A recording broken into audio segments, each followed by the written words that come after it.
Hey guys, we were asked something that we thought was a pretty cool opportunity to highlight some podcasting tips and tricks and things that we do for our podcast, and we recorded it. So we're hoping that you guys can join in and watch that at some point. Yeah, so we're just at a little conference and we presented, so we're going to share our presentation with you guys too. Thanks for being here. Check it out soon. It's just us being friends in a public space. So we're going to just play that real quick, and then we decided to present to you in the form of how we would actually record our podcast. So after the little clip, we're going to get right into it, and hopefully you enjoy. Thank you for being here again. We appreciate your support.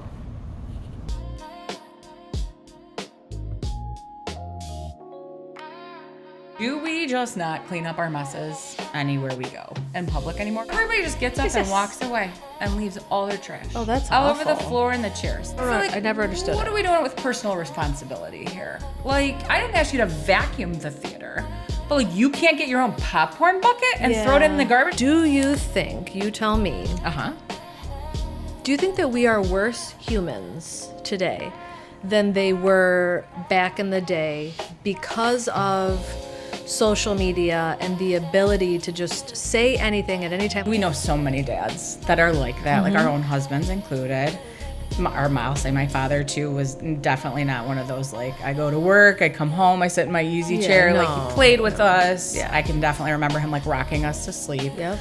That instinct to me is like, that's a father. Yeah. Sleep is so important, and same thing. What you are doing internally, you're going to see, externally, and I It's feel another like, way we don't take care of ourselves. yes. Though. I got to see a softer side. He would come into my room after I would get in trouble, and I'd be like laying in my bed like, and he would like come and like lay by me. And like loved seeing that like softer side, because usually he was the one that was like the hard, like, discipline. right? But he allowed her that, and he supported her, but he came and silently like, comforted me. Undid it. He didn't Not like at set all. you free from your punishment. No, I was or still anything. punished. He's just like, I'm here with you in the trench. It is really cute. I love it, especially knowing your dad. The one Eminem song where he like says "ope" in it, I was like, no, we don't. And then I'm like, yes, we do. We do. Like when I run into somebody in the grocery store, I'm always like, oh, sorry. Oh, why do we ope?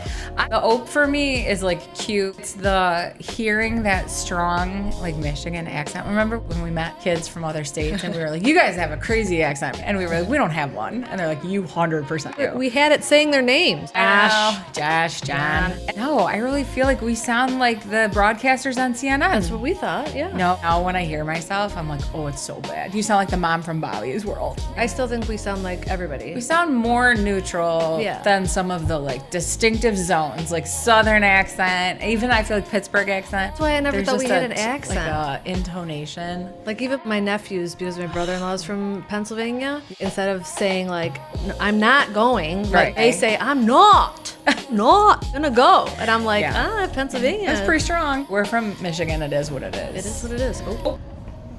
Hi, Heather. Hi, Gina. How are you?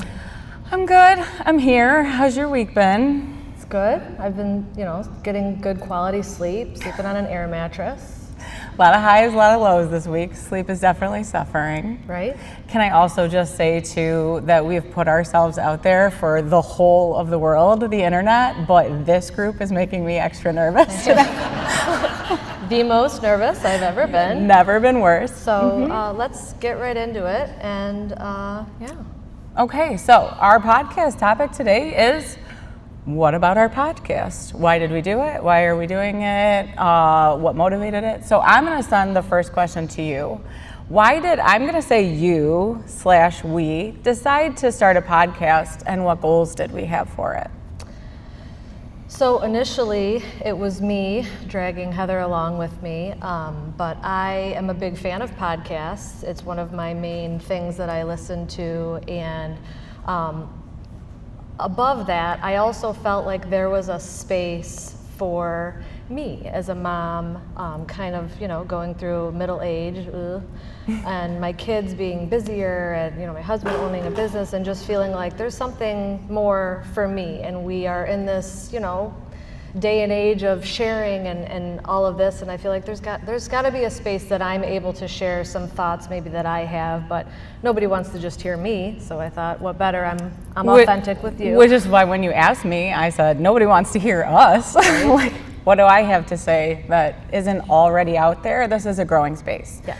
And I feel like whatever we have to offer, it's probably already out there. But that is something I had to just get over, because I do feel like it's kind of a project for us personally to just have something that we love and it's creative. But I also do feel like there's a space where there's a lot of great podcasts, a lot of funny ones, a lot of women, a lot of faith.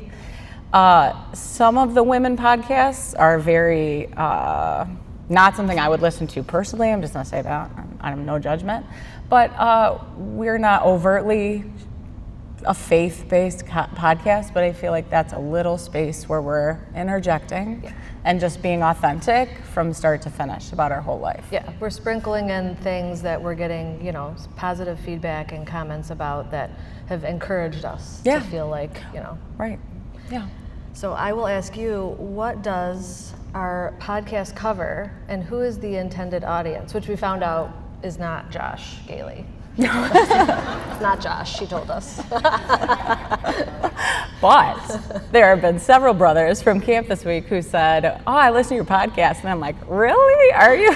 Have you heard the whole thing? Like, it does tend to be, I will say, I feel like our intended audience was women at our stage of life, or maybe a little younger, older, fine too, but going through similar things. And the name is Life Out Loud. So it was more about something generationally, maybe it's social media. I feel like we do want to hear more people being authentic. And even when it's like the icky stuff or the hard things, because then you feel seen, you say, oh, them too. So I feel like we did definitely think our audience was going to be primarily women, and hopefully some younger women, if we could offer them any hope about how hard motherhood is and there's transitions and stuff. So I certainly wouldn't discourage anybody from listening. We love the people who listen because they love us and tolerate us. But I definitely feel like that was our imagined audience, or who we thought we were reaching out to. For sure. And as far as what does it cover, I think you saw from the clips, it's week to week we might have a really important topic that we feel like we want to talk about, something that's coming up and like cultural or whatever. Sometimes we're just chatting like friends, and that's kind of the approach we've taken, is sometimes we'll call the episode like, it's like having brunch with a friend. Yeah. We want to be here. If you're stuck in your house with little kids and you don't have brunch with your friends right now, listen in, and then if you want to talk to us, like find us on the socials or whatever, so we're there for you. I think we forget we're recording sometimes too. We spent like 35 minutes talking about the perfect jammy egg. Yeah, like a soft-boiled egg. Yeah. So, some things are important, some things aren't. Right, not so much. All right, so let's transition to the next question. So this one's gonna be funny. I can't wait to hear what you say about it. What is our process? What does it look like from the time we brainstorm or plan an episode to when we're publishing something on all the different outlets for a podcast? So that question is interesting because as similar as we both are, we're also different in certain areas. Heather likes a little bit more of a plan and a process. I'm a little bit more fly by the seat of my pants, but it's different week to week. And as far as our process goes, a lot of times it'll be a hot topic that week that we've seen in the news, or it'll be something that we've discussed, or if it's leading up to Mother's Day or Father's Day, or it might just be the minute we're getting ready to record. We're like, you know what, no, let's talk about that. Yeah. A lot of back and forth over text. And as far as the recording and all of that, that's Where's our studio? Our studio is in my basement, and we record on a card table. And most times I'm cleaning up water bottles and socks that Gianni left behind. And this last episode we recorded, the card table like collapsed on us mid-air. So it by no means is perfect, but it's our little project, and week to week it's something that we've committed to each other to carve out that space for ourselves. So the process is pretty flexible, being mothers. Boy, we got some husbands in the audience too who need a shout out, because the brainstorming, the talking, we're very, very good at that, clearly. Then it's a raw piece of messy footage, right? Yeah. And thank God for our husbands who are both very tech savvy and they do all the editing.